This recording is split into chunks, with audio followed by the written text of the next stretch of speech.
Well, hello, friends. I hope you are super amazing and having an awesome week. I have the incredible Nathan with me today. How are you, Nathan? Really good, thanks, Beck. We were just chatting before we hit record on all the things that we think we're going to have planned for school holidays, right? In New South Wales, here for us as parents at school holidays, not just as studio owners, we're talking here. And we have these grand notions of all the things we're going to get achieved in school holidays. And then, look, to be honest, a lot of the times it just turns to shit, right? It does.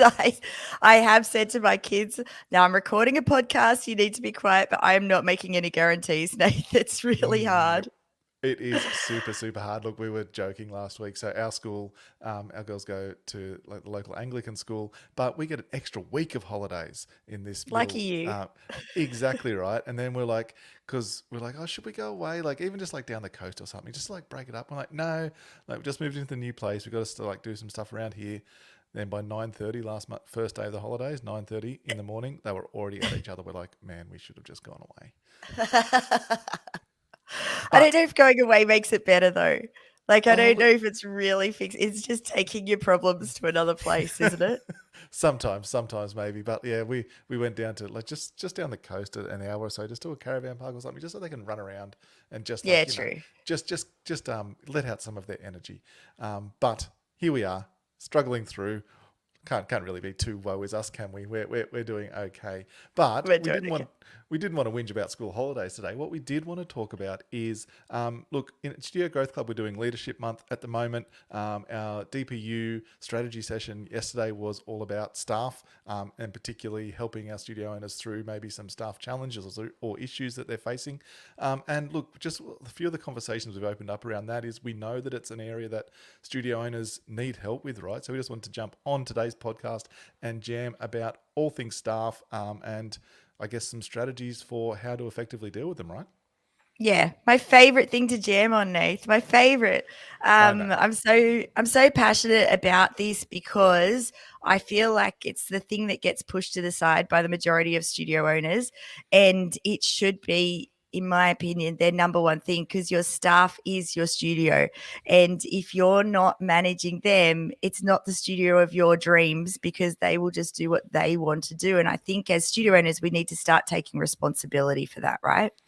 Absolutely, and stepping up to be the leaders. Like if you're a studio owner, you've chosen to be the business owner. You've chosen to be the leader. You're taking that next step from being a teacher, which like we know pretty much every studio owner starts out as, right? And it's that progression for yourself. So if you're stepping up into that, there's lots of amazing things that come with running your own studio. But one of them, and you can either sort of embrace it and that helps your studio thrive and that's stepping into leadership. But if you don't embrace that, then it can be really tough for you to be running your studio, right? Yeah, absolutely. And something that I said to the SGC members yesterday, and what I want to say to our listeners today is every single time something goes wrong in your studio, and the example I kept using was you get to the concert and one of the teachers hasn't done the dance properly. It looks terrible. The kids aren't confident with it. And it's our nature to then blame that teacher and say that it's their fault. But I truly believe that we have to self reflect as leaders and go, okay, did I check in and watch that routine each week? Did I offer support to that teacher because they weren't coping with it and you could tell that they weren't coping with it? Did I do everything in my power to stop that from happening? Honestly, 9.5 times out of 10, when I self reflect, I can say, no, I didn't. I need to change what I'm doing. And I think that's the thing. Like, it's so easy to blame stuff and get rid of them, blame stuff and get rid of them. Whereas we're not actually setting expectations and doing what a leader should do in the first place. Absolutely. Everybody listening to the podcast, I'm sure, knows that I'm a huge Gary Vee fan. And one of his big things that he talks about is always pointing thumbs, not fingers. And I'm doing the motions, which if you're watching on the YouTube, I guess you'll be able to see, but the podcast doesn't quite translate. But exactly what you're talking about, right? Anything as a leader, the first thing you need to be doing is pointing the thumbs at yourself and reflecting on what you're doing rather than immediately pointing the fingers at your staff members. Because so often, what are the kind of things that sometimes you reflect on, Beck? Like if you've had that issue and you've reflected, like where's often the first thing that you go to when you're having that first reflection? Well, the first thing that I would do, like you mean look into myself, is that what Yeah, you mean? yeah, Yeah, I'd just look at what if it was the concert idea, for example, I probably, like I said, haven't watched that teacher enough, haven't done that, I'd go to the teacher and speak to them and ask how I can support them more. I think that's a big thing that we don't do. We just, something goes pear shaped and we just kind of walk away from it and complain about it. And then I'd work out a strategy on how to train them better so that that doesn't happen again. And I think that's the process that people need to go through. You know, where did you go wrong? How can I fix it? Where were the holes? And let's work together to fix it. And if you support your staff like that, and if you're willing to help them and train them, you might find that that staff member who maybe messed up that time now becomes your very best staff member of all time. Absolutely. As the boss, as the CEO, as the leader in your business, the buck stops with you on everything, right? On everything good, but also everything not so good. So we've got to make sure, yeah, super, super important. I think that's tip one, is to make sure that you're always reflecting as a leader, and that any problem that comes up, the first thing you need to be doing is reflecting, what have I done to not help this, or to get this situation to where it is, and what can I do to help support my staff member to fix it. Tip two, I would love to get your thoughts on, Beck, is not being afraid of confrontation, because too often, and we keep, like, we deal with, help so many of our members through staff issues, from quite small staff issues right up to pretty big scary staff issues, if we're honest, a lot of the time. And quite Mm. often when we dig all the way down into it, it ends up being, I think, because they've been afraid of that confrontation, and rather than nipping issues in the bud when they're possibly 1 or 2 out of 10 issues, they've waited to deal with that situation when it's now an 8 or a 9 out of 10 situation. So, and a lot of it comes back to, like I said, being afraid of that confrontation. And you always talk about that. That's something that you've really worked on, that you used to be that person that ran away from the confrontation. And I think we get too much that we always think of connotations, this big negative thing, right? But it doesn't have to, like, there's healthy confrontation, and it can be a real positive. So how do you, I guess, approach that confrontation with your staff and nipping those issues in the bud? Yeah, look, I definitely was that person, Nath, who I didn't even talk to my staff, let alone, you know, go and confront them when things went wrong. I think for me now, I deal with things pretty much straight away. That's the biggest thing that I've taught myself to do, because when you dwell on things for too long, and I'm not saying to not think about it, I'm not saying to go in hot headed, but I think it is important to pick up the phone, call that person and just say, hey, we've had a complaint, we've had an email, this has happened, what happened?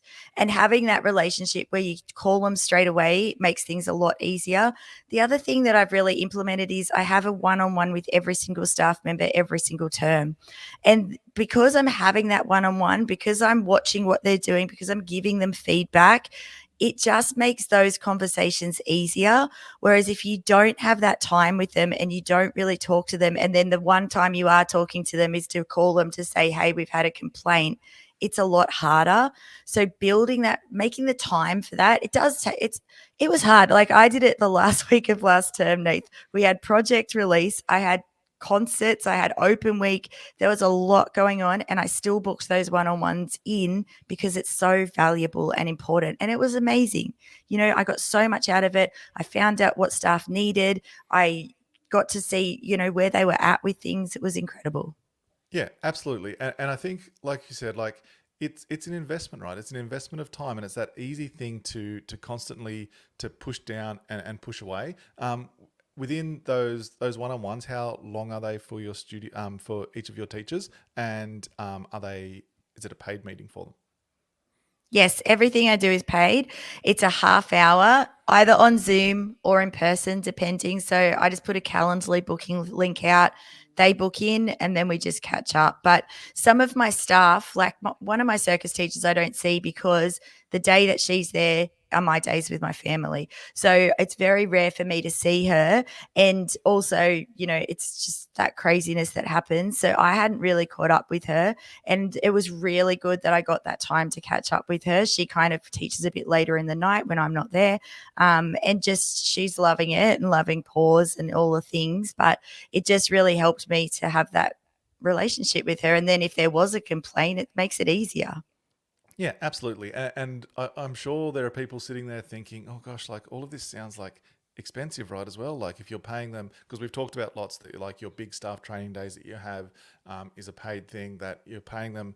You know, you've got a big team, so paying all of those team for an extra 30 minutes, like I can understand studio owners maybe listening along here thinking, oh gosh, this expense, like it just keeps racking up. But I guess I want to push back on that a little bit, and I'm sure you will as well. But it's also really expensive to lose staff members and to be constantly having to bring new people in and invest in training them up. And there was a saying that I've always sort of resonated with, that people always think, you know, oh, but what if I invest all this time and money into training them and they leave? But then the flip side is, what if you don't invest in training them and they stay? And that's always sort of resonated with me, that you end up with these teachers that just don't progress, don't advance, aren't buying into your values. What are your thoughts on that one? Well, my thoughts are in no other industry would you have to work, go to a meeting, go to a training session and not be paid. And I think that's the key. Like, we just have to be professional about it. Also, if you want your staff to value you and your studio and what you do, then paying them to me is the absolute most important thing.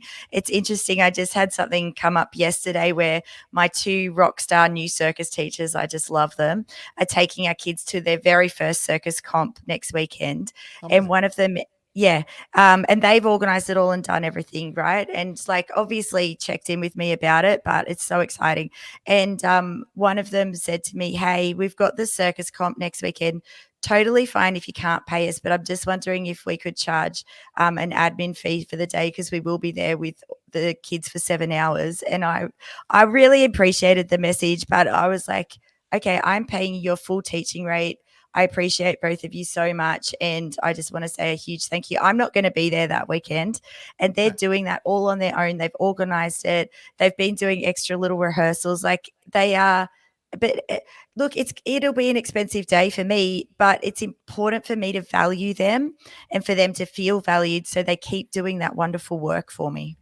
Yeah, absolutely. And look, I think that touches on like the flip side of that is what we see a lot of studio owners get caught out on. So you've obviously, because you have that professional relationship with all of your staff, because they know that you're approachable and contactable, and that you always discuss these things with them, that they've approached you before, like even though you're obviously going to be paying them anyway, that they've asked that question beforehand. Because where we see a lot of studio owners get frustrated is that teachers would do something like that. Like I know I was talking to a studio owner a couple of weeks ago where they had staff members turning up to solo comps off their own bat. Like the studio owner hadn't asked them to, because it's like, it's a lovely thing, but she's like, I don't need you to go. It's not like something that's adding to our business at this point in time. And with the amount of soloists this person had at their studio, it's not realistic to be able to send a teacher to every single soloist.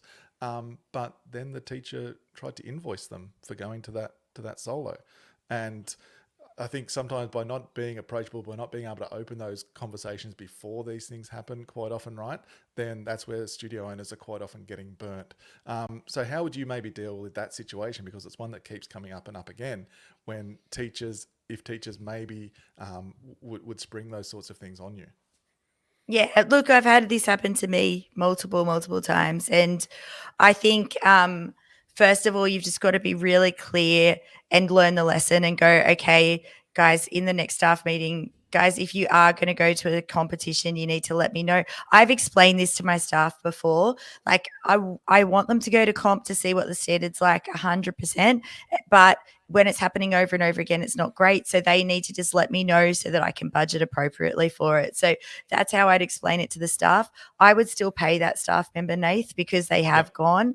And I would just say to them, look, thank you for going. I appreciate it. However, that is expensive for me. So just let me know when you need to go. Or if you want to go for your own self to see what the standard is, great. Let's work out a day rate or whatever you decide to do. But yeah, it's tricky. And I have staff do it all the time.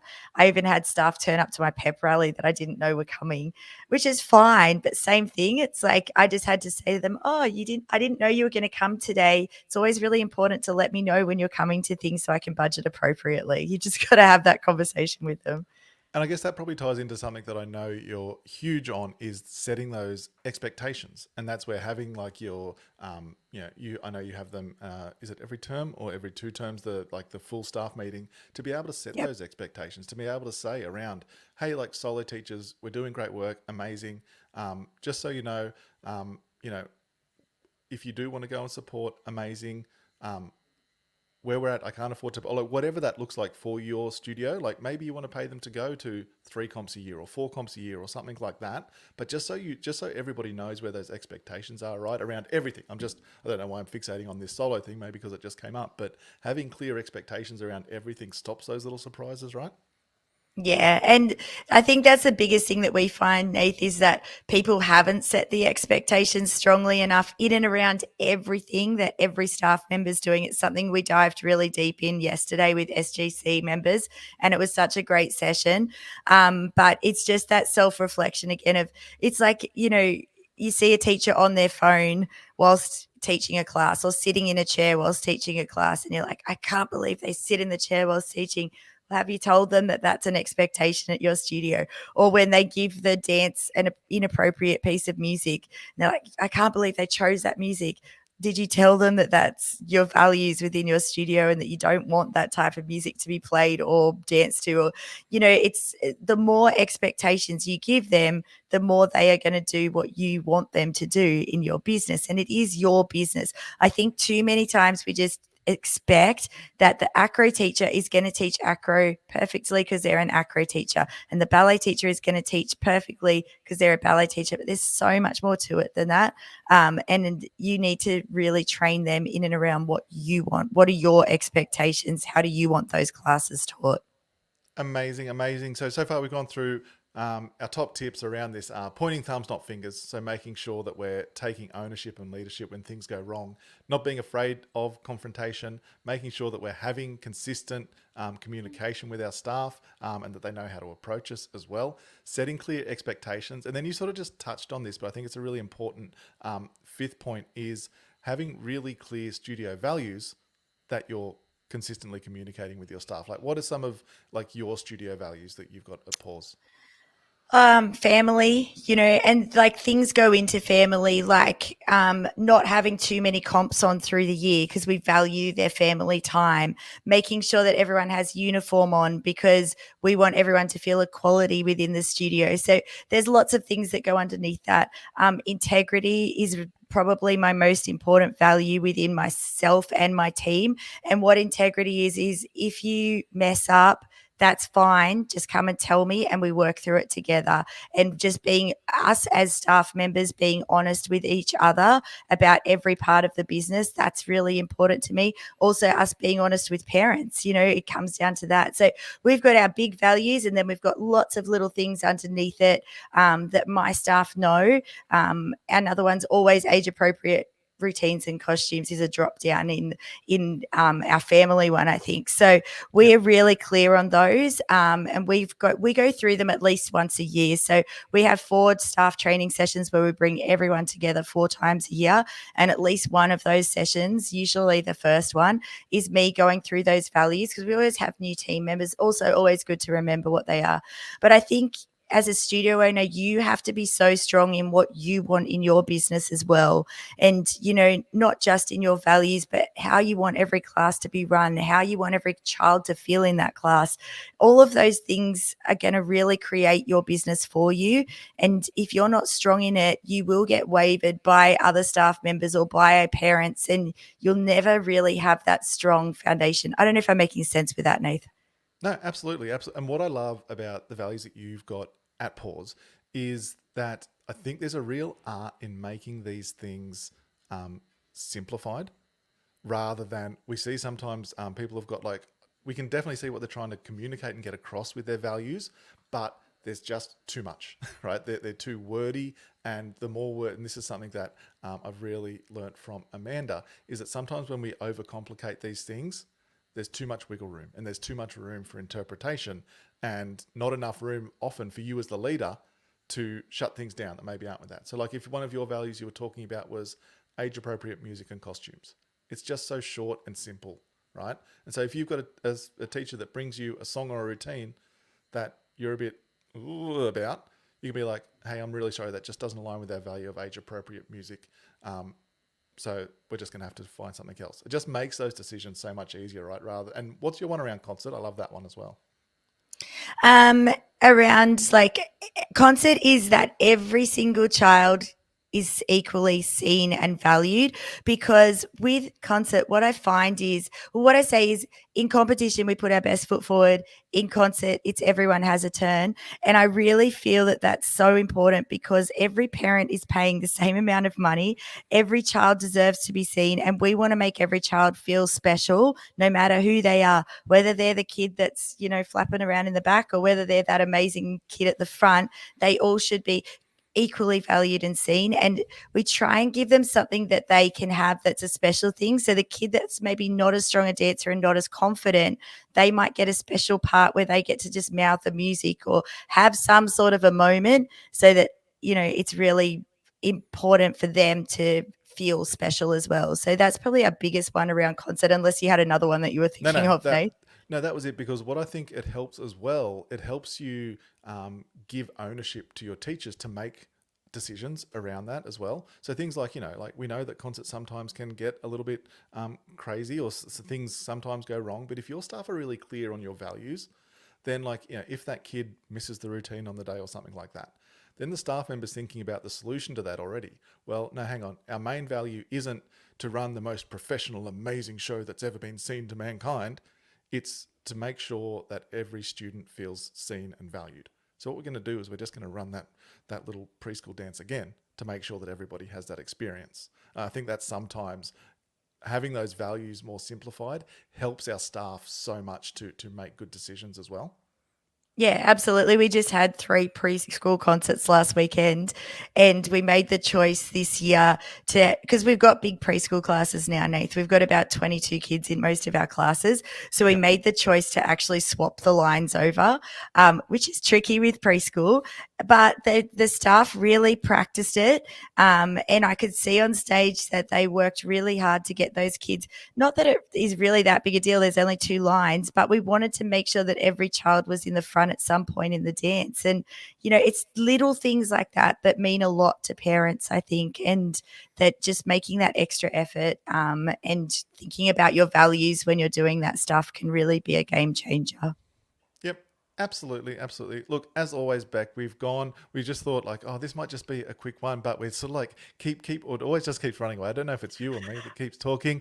But look, I think the top 5 things we talked about was obviously making sure that we're taking ownership of everything in our studio, that we're not being afraid of confrontation, that confrontation can be a positive and healthy thing in our business, as long as we are nipping things, using it to nip things in the bud at that 1 or 2 out of 10 before the 8 or 9 out of 10, making sure that we've got consistent check-ins with our team, that we've got strong expectations, and that our staff all know our values. If you can really focus on, especially if you're like New South Wales and you've got a couple of, or week and a half left of holidays, I think checking in on all of those 5 things will Mm. really help, not only like your team like come up and rise up to the next level, but will also stop issues coming up, right?